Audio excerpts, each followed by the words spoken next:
So one of the things that really irritates me in teams and organizations is like culture speak.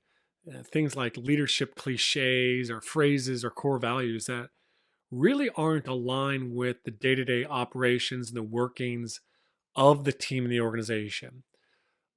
For example, the leader talks about how people matter, but their behavior, their focus, their emotional reactions scream results matter. Another one is the organization that spends a load of money on wrapping the walls of their locker rooms and their weight rooms and phrases like fearless or integrity or play like a champion or whatever is the cliche of the year. But they actually never like sit down with team members to come up with those beliefs and talk about what should go up on those walls and the stories behind those beliefs, those phrases, those mantras. And then they never even talk about what they mean to them and how they're going to live them out as a team. Another thing I see is, groups get together and they decide on some core values and beliefs. They put them on a shirt, a sign, they plaster them onto their locker room walls, and then they just forget about them. They don't talk about them. They don't come up. They don't reflect on them. They don't dictate the day to day operations and behaviors of people within the team. Well, in today's episode, Erica Marrari is going to talk about the important elements of bringing those values, those core beliefs to life. She's going to share how they do that in their work at Gaping Void, the work they do with so many different organizations. If you haven't already, she was in our last episode of the podcast as well. So be sure to check that one out before you kind of dive into today's episode. Welcome to the Coaching Culture Podcast. I'm your host, JP Nerbun, and I'm joined by my friend and co-host, Nate Sanderson. The mission of this podcast is to help you become a better leader and build a better culture. In addition to this podcast, I am the founder of TOC, which provides one-on-one coaching and consulting for leaders. Learn more about us at tocculture.com. This episode is brought to you by the TOC newsletter. Every Thursday, our newsletter includes two things you don't want to miss out on. First, it's the notes that week's podcast episode. Second, each newsletter contains a short article from myself or Nate on leadership and culture. You can subscribe to the newsletter at tocculture.com or by clicking on the link in the details of each episode. This book is brought to you by my newest book, The Sports Parent Solution. Sports parents have become a significant challenge. For many coaches, they represent their greatest obstacle, causing them sleepless nights and prompting some to consider even leaving the profession altogether. Here's a secret. Your most formidable obstacle can evolve into your greatest ally in developing the team culture you envision and making a lasting impact on an athlete's life. I've assisted hundreds of coaches spanning from youth sports to collegiate levels in forming successful partnerships with parents. The results have been remarkable, and they've affected both the team's performance and the overall experience of its members. In my latest book, The Sports Parent Solution, Proven Strategies for Transforming Obstacles to Allies, I share a proven framework for transforming the parent culture within your program. By implementing the system outlined in the book, you'll witness improvements in your team's culture and performance. So say goodbye to the constant worry about the latest parent issue and instead embrace a future where your team thrives and find invaluable insights to help you build the culture you want. Don't miss out on this opportunity to transform your team. Visit tocculture.com to learn more about the book, or just hop on over to amazon.com and check it out there. I want to unpack real quick just the semiotics, and because that language is probably really new for a lot of the coaches listening to this, and it ties a little bit to your culture walls. I wrote about culture walls very briefly in my book, but when I started diving into what you guys do, I'm like, wow, there's so much more capacity for what what you're doing with these culture walls. So, what are semiotics? And also, one other side question on there is, how are they different than the cliche little posters where it'd say like adversity and have a guy like breaking through this brick wall or something like you saw on your classroom walls that or the schools put up, or how are they different than just the school plastering or painting on the core values on the front of their school or on their crest. So like, what are semiotics and how are they different than these other cliche kind of graphics that we see? Sure. This is a fun one, and there's so many different avenues that we can go down. So the semiotics are the visuals that we use to articulate the belief system of an organization. And they are attached to meaning as well as we talked about in narratives. And I think it's really easy on the face of it to say, this looks like an artifact. It looks like a cartoon. It is cliche. Like, why would I use it? But it's not, right? It's not actually decorative at all. It's not what it's about. It's not what it's for. The semiotics and we sometimes say to the question you asked earlier, when a skilled leader sees a culture wall and sees the semiotics, they get the joke, right? That's the thing. They understand it, and they're physical manifestations of the belief system with the way in which you want people to engage with them. So Clifford Geertz is he's a famous anthropologist who says uh, culture is the culmination of symbols that transmit meaning. And that's essentially what these culture walls are. They represent the ideas in an organization. They are also tools that help you have a different conversation than you would normally have. And when I go into organizations and people have, they kind of tilt their head like that and say, I don't get it, like I did the first time I saw it. And in organizations, especially organizations like the military, where everything looks the same, feels the same, smells the same, sounds the same, something like what we create stands out and it helps people notice. And whether they agree or disagree with the message on the semiotic itself, it allows them to have a conversation. And we often believe that sometimes when people disagree about the message or they don't get it, what it does is it prompts them to then actually say, well, that doesn't make any sense. It's not important. And then someone else can potentially say, okay, well, actually, here's my interpretation of it. And then suddenly you're having a conversation about those beliefs and the things that matter in an organization. And ultimately, because they look a certain way, they get imprinted in your memory. Like the example I shared earlier, thank you for you. It's no different than the Nike swoosh.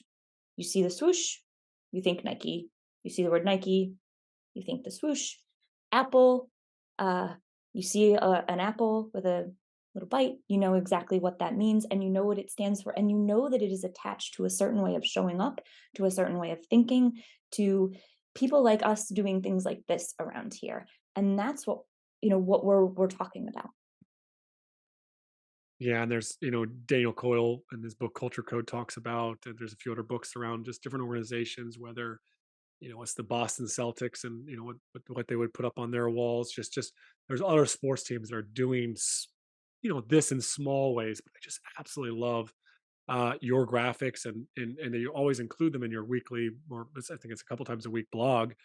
And I probably am more captivated and looking forward to what the semiotic is going to be than what maybe the article. The articles are always good. They're nice and short too. It's probably the only blog I still like read these days. But yeah, just absolutely love that stuff. So We are very lucky that we have a great team of writers who is very creative and a wonderful team of artists who make those ideas come to life with the stories. And thank you for saying that. I will definitely pass that on to the team too, because I know they work really hard to make it interesting and short. yeah, there's a couple other things I want to dive into just as we kind of head to the last quarter of the car conversation today. And one of those is this, word that or phrase you use, which is operating system for your culture. I call it a COS, culture operating system. I'm just curious from Gaping Void's perspective, what does this mean? And what's so significant in this operating system for your culture? We talked about thinking, and cultures are based on thinking. We talked a little bit earlier about the model, the FMS times AB times S. And that is the fundamental underpinning of what we're talking about when we talk about culture as an operating system and the human OS that we use as a framework.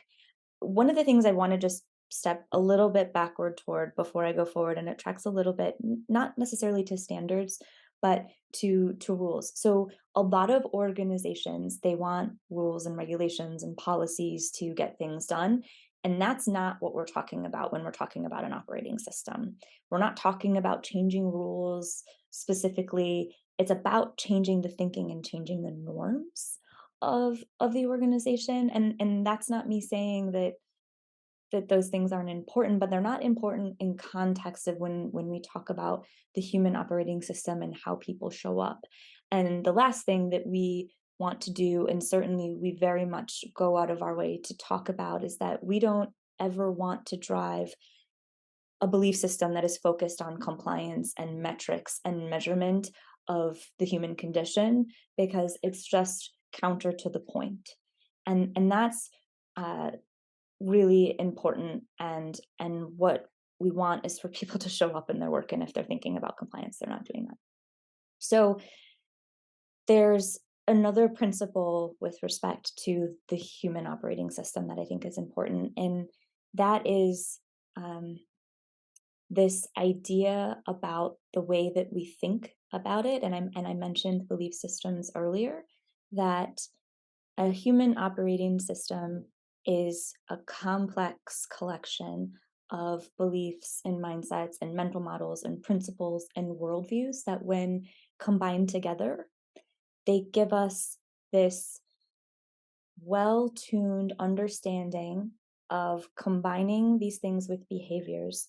They give us they give us the outcome that we seek, if that makes sense. We have a diagram that's a wheel, which is what I'm going through in my head. And all of this thinking, the collection of all of this complex thinking, informs the mental and operational state of an organization, i.e., the operating system. It shapes the organization and the organization's identity, but more importantly, it also shapes how the employees show up. It shapes their identity, who they are, with respect to their work. And it's like the human body, right? It's a complex dynamic system, and everything has to be working in order for it to be done. It cannot be a standalone effort. Nothing is standalone with respect to culture, and that's why we reference the human operating system. So that's hopefully that's a short version and not me rambling.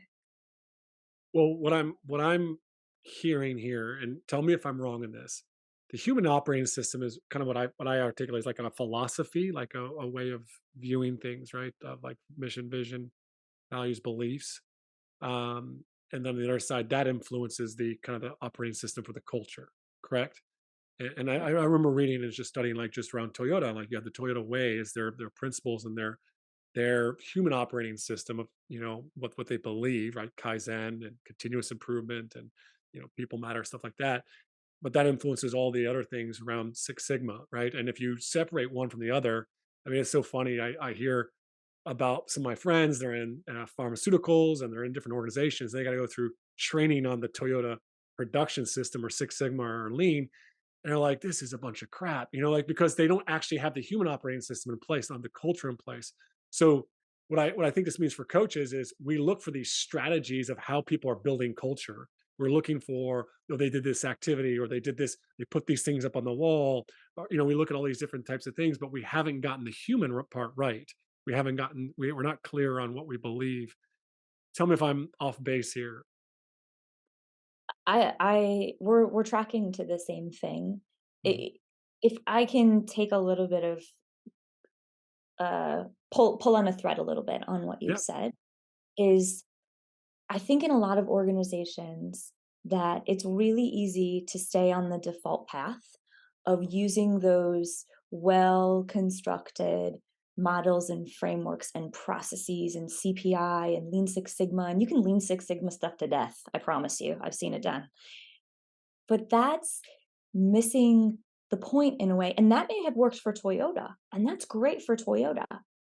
Every organization, this tracks to what I started with, is every organization is different. And yes, they have narratives that rhyme with respect to how things happen, but that's not necessarily going to work. It's not a one size fits all. So I think what's really important for coaches in particular who, may see some of these models or say, okay, well, I get a belief system. Is that going to work for me? It might not.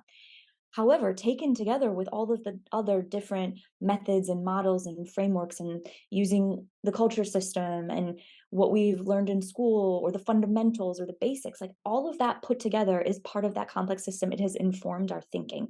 And I think it's really easy in a world where we have everything pinging and dinging and buzzing, and we're, triple booked and overscheduled, and hustle culture and not sleeping, all of this stuff, right? That it's really easy to forget how important it is to stop and think and interact with people so that you can actually go back to the things that really matter in order to drive that culture that you seek. No, that was great. I want to pick up on one other thing that you shared that really resonated with me. That is really something I focus a lot more on my coaching recently, which is sometimes when we're not happy with our results, we want to just focus on changing our behaviors, right? And you've got to go deeper, and that's one of my biggest things in working with my clients now is like, okay, well, what's driving those behaviors? It's oftentimes what we're feeling, and below that's what we're thinking, our mindset. So it's trying to help address the thinking that is limiting or that is not serving them as a leader, and to say, okay, what are some other thought patterns that we can start to develop? So it just really resonated with that as and you're doing that on a cultural level, right? So you're addressing kind of those thinking within the organization, and you're really trying to get in there as that's what your guys' work is at Gaping Void. If I'm hearing you right there. That's right, and it goes back too to the coaching, to what you mentioned about, uh, the mindsets and digging deeper. That's a that's hard sometimes, and it is circumstantial. It is dependent on not just what's going on with respect to your culture, it's what happened in, the meeting before or the game before. It's what happened at practice or in warm-ups. It's informed by what's going on in the world, and all of that is sometimes uncomfortable. We we often hear when we meet with leaders in small groups that they leave feeling like it was therapy and it was super cathartic because we really get to the emotions, because when you get at the emotions, you're hitting on what's really going to actually support the transformation and the change. Emotional connection is really, really, really important. I think there's a phrase which I'm sure I'm going to butcher right now, which is nothing happens until someone feels something. Well, Eric, I want to ask you one more question before we get out of here. And because you're in the business of culture change, I'm just thinking from my own experiences and starting over at different programs. I'm certain that your clients and you yourself have encountered some resistance at some point along the way, right? With new ideas, new language, new approaches, new visuals, new cultural values, new beliefs. I mean, all of that change as humans, naturally, we tend to be resistant to that.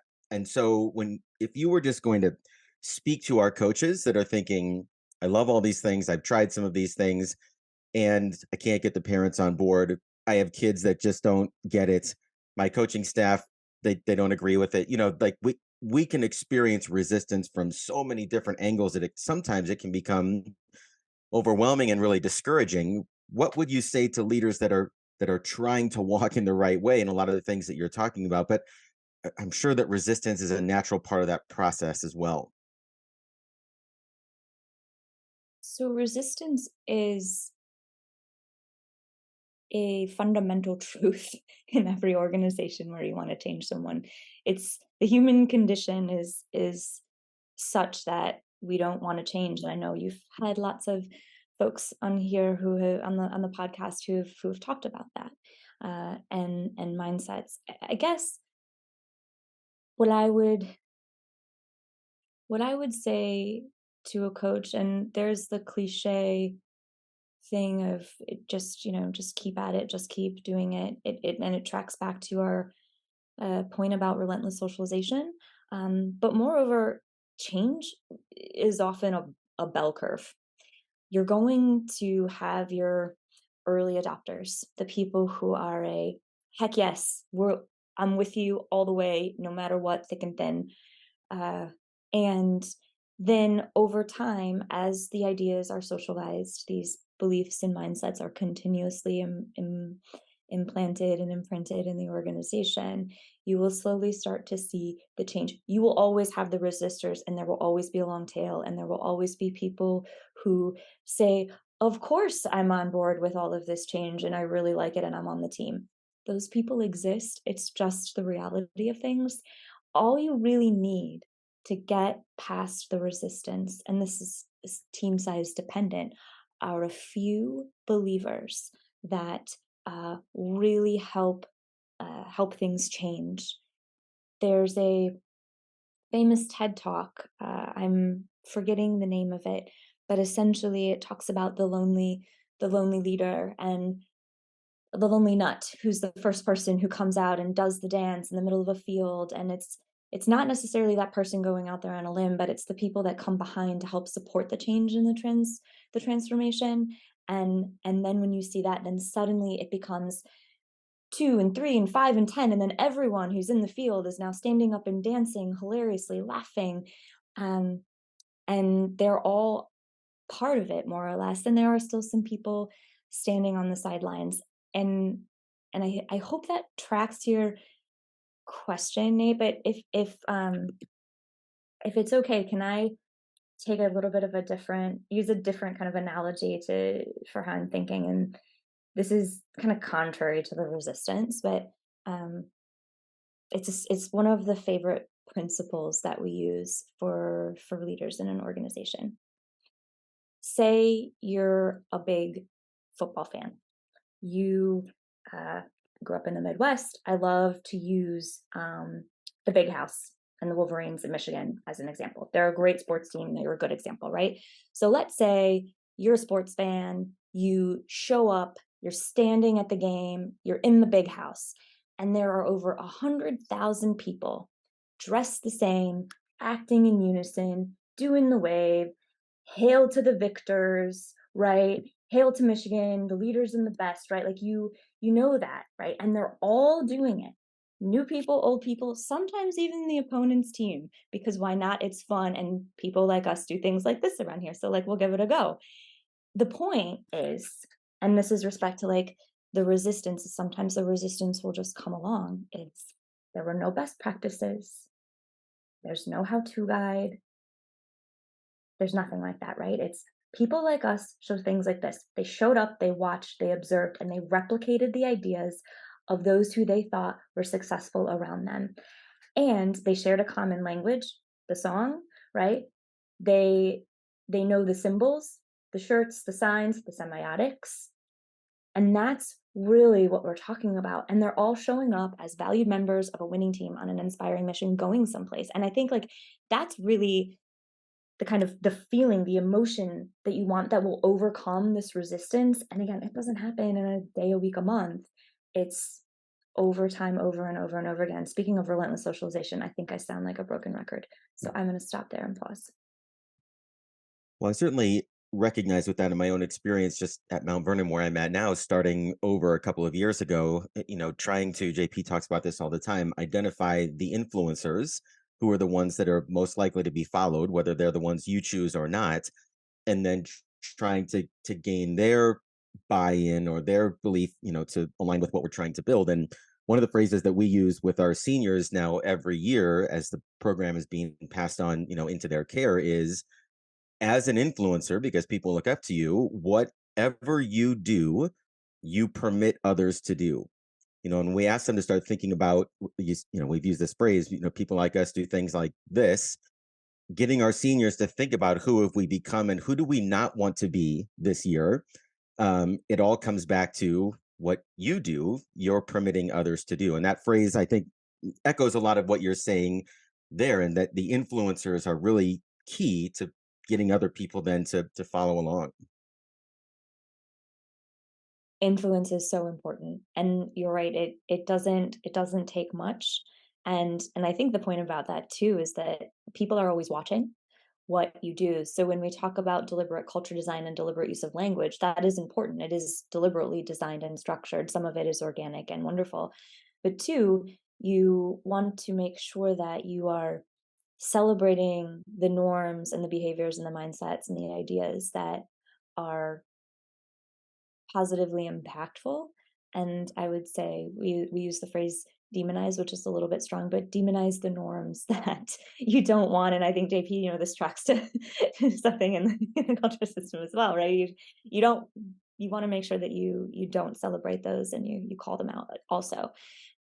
And we don't have enough time, but maybe at another point we could go through some of the replication principles of people, and how they behave that way. So Yeah, I want to that's a get you out great on. phrase, by the way. Oh, sorry, JP. Nate, that's really cool that you all use that. I think it's so impactful, especially at that point in a person's life, that where they are in terms of their growth, that kind of thinking is going to shape the future of how they are and how they show up, no matter what team they are on. It's really cool. So I've got this last question I just have to ask. And you mentioned earlier that Gaping Void is growing. You're as an organization significantly, and you're constantly hiring more and more people. On your website, it says, you know, the best place to work. Period. Right? And I hear that, I'm like, man, that sounds awesome. I can't wait till Erica starts dropping 5 cents in my PayPal account there, on a weekly basis. But the best place to work. Period. You obviously know about culture, but then replicating a great culture, building your own great culture within your own organization presents its own challenges. So as you're growing, what are you all learning about culture that you maybe didn't know before? The fun thing that I am learning continuously is that we really do practice what we coach and we deliver in an organization. And we don't always get it right, but we are constantly revisiting what we believe, how we show up. And with every new person that comes into the organization, we are always looking to increase our average as an organization, whether that's in capability of writing or executing our consulting practice or in the creative work and endeavors that we do. And we are very focused on how we bring people into the organization. And I would say that is fundamental to the experience of how people show up and how they want to continue to show up. And we spend a lot of time as an organization, and this is something that we are unapologetic about and will not change, is that we have a application process that is unlike any other, where we actually use the tools that we implement in organizations when we're trying to discover the truth. We're trying to understand what people think, what they believe, what gets them excited, what they show up. And it's really fun and interesting because we have a lot of people. Actually, we got some applications today, and I'll say someone said, "I'm so sorry I didn't get selected. That was the most fun application process I have ever had, I have to say."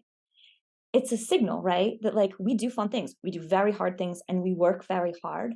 But that is an intentional design element of how we bring it. Our onboarding is the same. We spend a ton of time onboarding individuals, one-on-ones, group conversations, watching old recordings. Again, it tracks back to the idea that if you don't know where you came from, you don't know where you're going. And we could be embarrassed about that, absolutely. However, we have gotten to the point that we are because of who we were. Jason says this phrase, I'm not sure where it comes from exactly, but if you weren't embarrassed by who you were a year ago, you're not growing enough. And that's a principle that we really align toward as we're growing.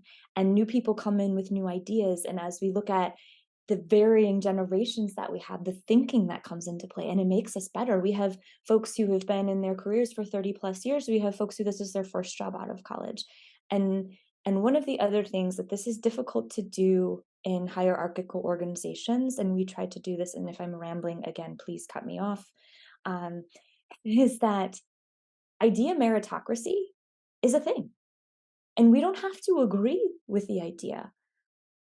However, if we're not cultivating, and we do this, cultivate an environment where people feel like they can share the ideas, even if we don't agree, then the idea never gets heard. And we don't know what we don't know. And so that is something that I think is really important, regardless, like for a coach, for a team. A kid on a sports team could be watching TikTok or YouTube and see something that worked on some crazy wild hockey play that a basketball coach is paying zero attention to, and they're like, hey, maybe if we try this, and it's like, it's a weird offense or a weird defense, and like, hey, it could be a wacky idea, but maybe there's something in there that's going to be just a little bit different to help you gain that competitive advantage in a moment where you wouldn't have otherwise thought about it. you never know. And I think that's the kind of thing as you grow as an organization, you have to be really open to, because it's really easy to say, oh, well, that didn't work in 2013 when we did it. And so therefore, I'm like, first of all, stuff changes at the speed of light these days. So like, what didn't work yesterday actually might work today in the world that we live in. And so that kind of mindset too is really important to consider, as well. And as humans change in sports teams too, like shapes and sizes and the way that we show up, like that changes. That's physics, right? Like there's all of these different things that you get to think about within the system. And that's so fundamental to all of the things that we talked about earlier with respect. Like they're all inputs into this really fun, complex, dynamic system. I absolutely love so much of what you shared there. The one that I'll definitely pull on and just pull out is just this idea of like your application process. Something I talk to a lot with my college coaches that I work with is that, like, ideally, if someone that you're recruiting, whether they come to your team or not, you want them to have some sort of transformation as of having been recruited by you, right? It shouldn't just be selling them on your program. It's like you're offering stuff, you're sharing stuff, you're trying to pour into them, get to know them, you're asking them questions that are really challenging. And I had a college coach, Division 1 level, and she started doing this recently. And she started asking parents and athletes questions and recruitments that are like, they're like, "Oh, I never even thought about that," and that's a really good question. But it's getting people to think about things that no other, that are challenging questions, that are deep questions, thought provoking. They don't always have answers to it, but they've been transformational. Just been recruited by her in that program, and so I absolutely love the fact that you guys do that unapologetically. I think that's just phenomenal. Yeah. As we wrap up here, give us just our listeners just a quick, where they can go to find your organization, learn more about what you all are doing. Oh, absolutely. The plug. Right. So you can go to you're asking someone who doesn't have social media, and so it's just like it's not intuitive. So you can go to www.gapingvoid.com. That's GAPINGVOID, one word, .com. And you can also join our culture community on LinkedIn. If you join or connect with me, I can certainly share that information also. And then what I would say, and you mentioned this earlier, JP, is on our website, you can sign up for our blog. It is really interesting, thought provoking pieces to not only consider, but to share sometimes with your teams. And that's a great way to stay in touch, to keep a finger on the pulse of what's going on in the culture world. Thanks so much for coming on the podcast. JP, Nate, thank you for having me. This was a lot of fun. I really enjoyed the conversation. All right, that's it for our conversation with Erica. Be sure to check out their blog. Go on over to gapingvoid.com. Like I said, it's the one blog that I'm consistently always reading. The semiotics, the art with the blog is always very provocative, and I'm always sharing it with other coaches. So some great content, and the work they do so high level. So be sure to check out gapingvoid.com. Now, if you're enjoying this podcast, I would ask you to be sure to subscribe. If you find value in it, leave us a review, and also share an episode. Share these episodes with the coaches in your community. Uh, I think podcasts are a great way to spark conversations and dialogue, and friendships where people can support each other, mentor each other, and encourage each other's growth.